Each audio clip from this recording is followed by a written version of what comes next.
Dahomey, the kingdom that stood in order. There are kingdoms remembered for their beauty. There are kingdoms remembered for their wealth. And then, there are kingdoms remembered for their discipline. Tonight, we return to one of them. Before modern borders named it Benin Republic, this land was once the heart of a powerful and tightly organized African state known as the Kingdom of Dahomey, birthed around 1600s. Dahomey rose in the 17th century on the Abomey Plateau. It was not born by accident. It was built with intention. Its founders understood something early, that survival in a crowded world required structure. While other states relied on loose alliances, Dahomey relied on order. While others governed through tradition alone, Dahomey governed through institutions.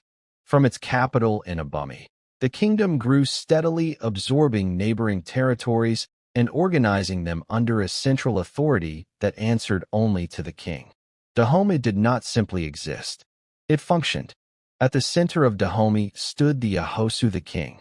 But this was not absolute chaos masked as monarchy. Dahomey built a system of checks, councils, and roles that kept power concentrated yet structured. Ministers, commanders, and court officials all had defined duties. Nothing important happened by accident. And then there was the army. Dahomey's military was among the most disciplined in Africa. Soldiers trained constantly. They lived by codes. They moved as one body. Most remarkable was the women's regiment, the Agojie, later called the Amazons by Europeans. These were not symbolic warriors. They were frontline troops, trained in endurance, strategy, and fearlessness. They defended the kingdom with a devotion that blurred the line between duty and identity. To Dahomey, war was not chaos. It was organization in motion. Dahomey did not separate power from culture. Religion, art, ceremony, and memory were woven into governance itself.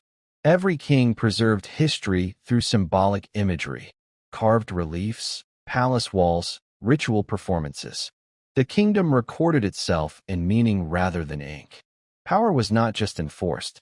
It was narrated. Festivals, rites, and court rituals reminded everyone who they were and where they came from. Identity in Dahomey was not confused. It was disciplined. To belong to Dahomey was to serve something larger than oneself. When Europeans arrived on the coast, Dahomey was already a functioning state, not a blank space.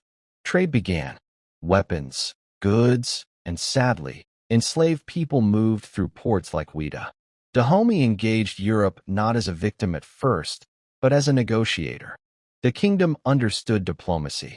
It used trade to strengthen itself. But this relationship was unstable. Europe did not come only to trade. It came to control. By the late 19th century, French colonial ambition turned toward Dahomey. The kingdom resisted. Dahomey fought.